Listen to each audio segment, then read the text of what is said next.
Heads up, this video contains spoilers for both Avatar Kyoshi novels, and if you haven't read those yet, you need to. Avatar Kuruk was widely seen by the Four Nations as an abject failure. His predecessor, Avatar Yang Chen, was a beloved figure who ushered in an age of great peace across the world. Kuruk followed up this age of great peace by, in his own words, going with the flow. He was seen as a selfish avatar who embraced earthly desires and didn't attend to his avatar duty of maintaining balance. Kuruk died at the young age of 33, with the world still believing this to be the case. What the world didn't know was that Avatar Kuruk took on a secret burden, one that not only led to his life being cut short, but one that actually protected the world from a terrible fate. Avatar Kuruk's story is a tragic one, and it's why he's the most misunderstood avatar the Four Nations has ever seen. As I said before, Kuruk inherited a largely peaceful Four Nations. There wasn't much worldly conflict for him to deal with in his short time as Avatar, but he traveled the world with his friends, his own team Avatar. The team consisted of the Earthbending Master Zhengzhou, Airbending Master Kelsang, and Firebending Master Hairan. They were all incredibly close, and Kuruk even had a barely spoken romantic interest in Hairan. They were all friends until Kuruk's untimely death. As it turns out, while Yang Chen did usher in a great era of peace amongst the humans of the Four Nations, she sadly neglected the spirit world. This was not really known throughout the Four Nations, and unfortunately, Kuruk was the one who had to pick up the broken pieces of Yang Chen's neglect. On his first visit to the spirit world, ushered by his friend Kelsang, Kuruk discovered a terrifying truth. A dark spirit had found a crack between the spirit world and the human world, and it was close to breaking through. Kuruk feared that it would ravage the small town that laid in its path, and he rushed to fight the spirit himself. He was able to destroy the dark spirit, but it took more out of him than he could have possibly imagined. Healers were unable to find anything physically wrong with him, but he felt the deepest pain he had ever felt after he fought this spirit. For this reason, he refused to tell his friends what he was experiencing, and he also refused to ask them for help when more dark spirits attempted to break out of the spirit world. He refused to put those he loved through the same pain he himself was experiencing. Kuruk carried this burden alone, continuing to fight off dark spirits unbeknownst to the civilizations he was saving, at least until he met Nyahitha. After one of his more daunting spirit battles, this man Nyahitha came to aid Kuruk, having been led there by a premonition. With his firebending, he was able to diagnose the root of the pain that Kuruk had been experiencing through the battles with the dark spirits. They were in fact damaging his own spirit irreparably. The more dark spirits he fought,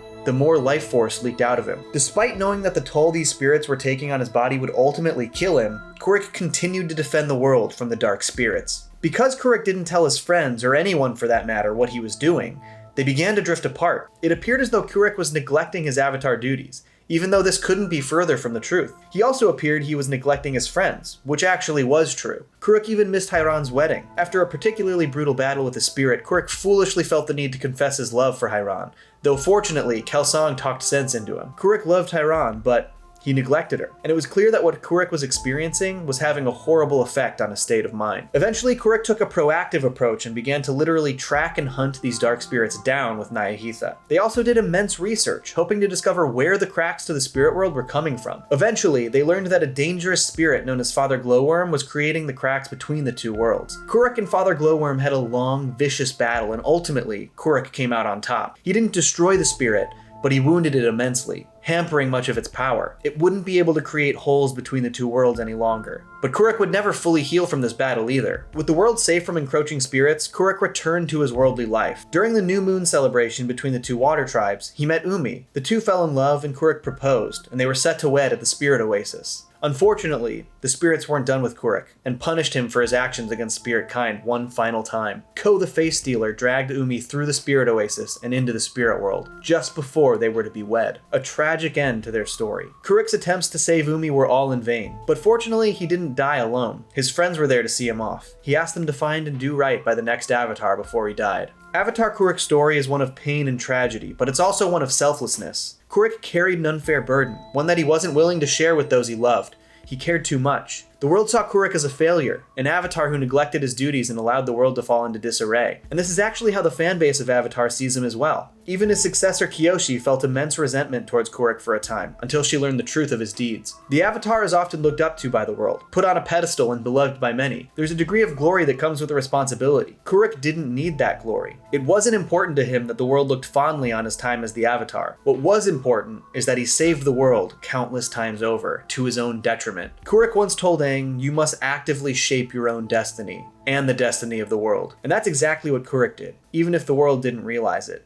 Avatar Kuruk was strong and selfless, And for all of these reasons, I believe he was the most tragic and misunderstood avatar the Four Nations has ever seen.